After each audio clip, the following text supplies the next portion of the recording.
बिस्मिल्लाहिर्रहमानिर्रहीम। अस्सलाम वालेकुम।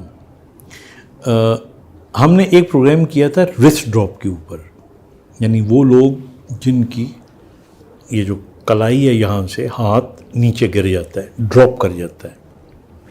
आज हम बात करेंगे कुछ लोगों का पाँव ड्रॉप कर जाता है और इसको कंडीशन को हम फुट ड्रॉप कहते हैं, ड्रॉप फुट भी कहते हैं, लेकिन ज़्यादा माकूल लफ्ज़ फुट ड्रॉप है।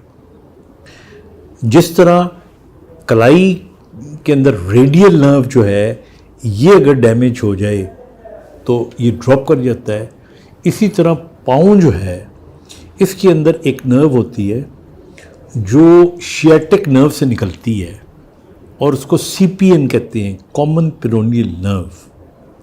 और ये नर्व हमारी जो टांग है इसकी जो आउटर साइड होती है, घुटने से थोड़ी सी नीचे, वहाँ पर ये होती है और वहाँ से ये फिर पाँव में आती है और इसका काम है हमारे पाँव को ऐसे ऊपर रखना। जब आप चलते हैं तो जाहिर है कि जब आप चलेंगे तो पाँव उठा के चलेंगे ना, यूं करके आप चलते हैं, तो ये नर्व जब डैमेज हो जाती है तो फिर पाँव आप ऊपर नहीं कर सकते। जब आप ऊपर नहीं कर सकते तो जो लोग कंप्लेन करते हैं वो ये होते हैं कि हमें चलते हुए अगर हल्का सा भी रास्ते में कोई पत्थर आ जाए या कोई ऊंचाई आ जाए तो हम गिर जाते हैं। This is called foot drop. अब फुट ड्रॉप इतना कॉमन तो नहीं है लेकिन है। अब इसकी जो वजूहात हैं वो भी काफ़ी हद तक उसी से मिलती जुलती है जिस तरह रिस्ट ड्रॉप था। अब इसकी अगेन एक बड़ी कॉमन वजह जो मैं आपको बताऊं, इसमें भी टीका गलत जगह पे लगने से, और ख़ास तौर पे हमारे यहाँ जो हिप के ऊपर टीका लगाते हैं, आम दर्द का टीका आप लगाने के लिए गए कंपाउंडर के पास, डॉक्टर के पास गए, उसने कंपाउंडर को कहा टीका लगा दो, उसने लापरवाही की। अब अगेन हिप के ऊपर जब आप टीका लगाते हो तो इसी आप उसको एक्सपोज करते हो, पूरा करते हो, नहीं करते, औरतों में तो ख़ास तौर पे, तो फिर आप उसको टीका लगा देते हो। कई दफ़ा वो टीका जो है वो नर्व के ऊपर लग जाता है, जो शियाटिक नर्व है। उसकी निशानी होती है टीका लगते साथ ही जो आपका पैर होता है ना वो यूं हो जाता है, आपको लगता है कि जिस तरह, क्योंकि ये तो इलेक्ट्रिकल कनेक्शन है ना, जिस तरह आपकी अगर कोई नर्व कट जाती है, इसी तरह ही कोई तार कट जाए तो जिस तरह बल्ब बुझ जाएगा, तो इसी तरह जब नर्व कटेगी, डैमेज होगी, तो वो बुझ जाता है। तो दिस इज़ वन कॉज।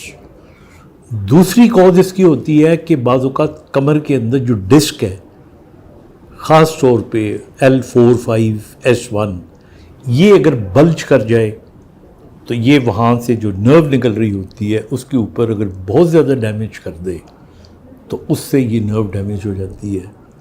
उससे फिर सिर्फ फुट ड्रॉप नहीं होता बल्कि टांग में भी थोड़ी सी कमज़ोरी आ जाती है। फिर कुछ केसेस मैंने ऐसी भी देखी है कि जिनको मतलब जिस तरह प्रेगनेंसी के अंदर एपिड्यूरल लगता है, टीका लगता है, वैसे तो जो प्रॉपर ट्रेन एनेस्थीसिया के लोग होते हैं वो तो माशाल्लाह उनमें तो कोई शुबा किया ही नहीं जा सकता, लेकिन अगर कोई ऐसी जगह हो जहाँ पे ट्रेन लोग ना हो तो वो भी इसको डैमेज कर सकते हैं। फिर उसके बाद अगली अगर हम उस पर चले जाएँ तो इसकी वजह आ सकती है स्पाइनल इंजरी। अगर किसी को रीढ़ की हड्डी पे चोट लगे तो ये मुमकिन है कि उसके जो पाँव हैं वो ऊपर ना उठ सकें। इसी तरह फिर एक और कंडीशन होती है, या आपने देखा होगा जो छोटे बच्चे उनकी कमर में फोड़ा होता है, उनकी टांगें काम नहीं करती, लेकिन अल्लाह करे उनमें अगर बेहतरी आ जाए, घुटनों तक काम करना शुरू कर दें, पैर आम तौर पे पूरे ऊपर नहीं उठते, तो उनके अंदर भी बायलैटरल या यूनिलैटरल ड्रॉप फुट हो सकता है। फिर इसके अलावा और बहुत सी कॉजेज़ हैं, मेडिकल कॉजेज़ हैं, उनकी तो एक लंबी लिस्ट है, लेकिन जो बताने की बात है वो ये है कि इन बीमारियों के अंदर आपका जो पाँव है वो पूरा उठता नहीं है और वो लटका रहता है और वो टकराता है और उस टकराने की वजह से आप गिर जाते हो। अब इसके अंदर रिहेबिलिटेशन पॉइंट ऑफ व्यू से मैं आपको अपनी राय दे रहा हूँ, ये मेरी ज़ाती राय है। ज़ाहिर है मैं एक डिपार्टमेंट को हेड कर चुका हूँ, मैं जो हमारे रीहैब के डॉक्टर्स हैं उनको पढ़ाता रहा हूँ ایکسپیرینس میرا اپنا ہے.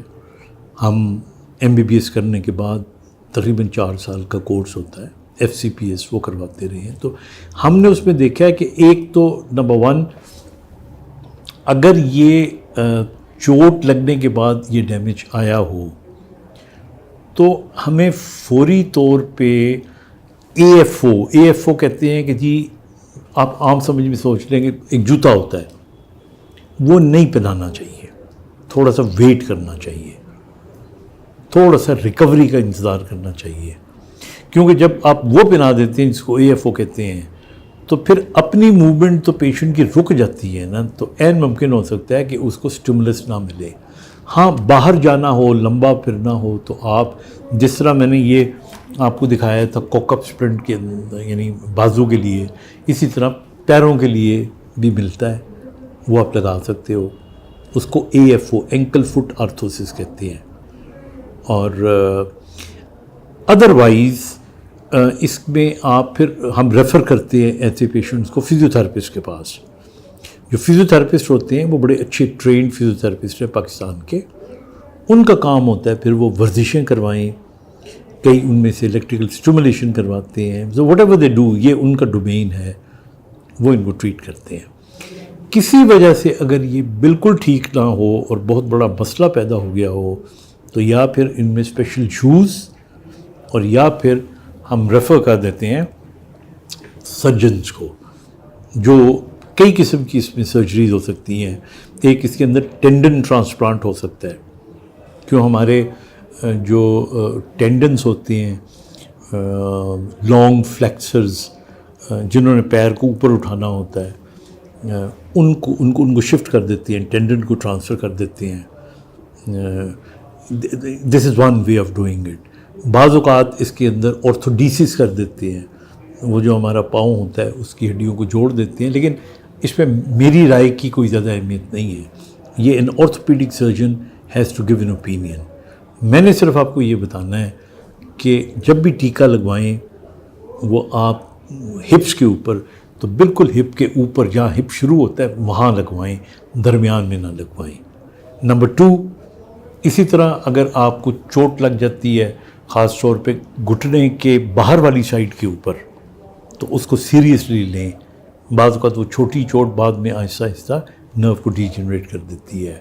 اور اگر یہ کنڈیشن ہو تو پھر اس میں ایک ٹیسٹ ہم کرتے ہیں, الیکٹرومایوگرافی, جس طرح ہارٹ کے لیے ہوتا ہے نا ECG, تو EMG ہوتا ہے, اور نرو کنڈکشن اسٹڈیز. یہ کروا کے کانٹیکٹ یور ڈاکٹر تاکہ آپ کا پراپر علاج ہو سکے. Thank you.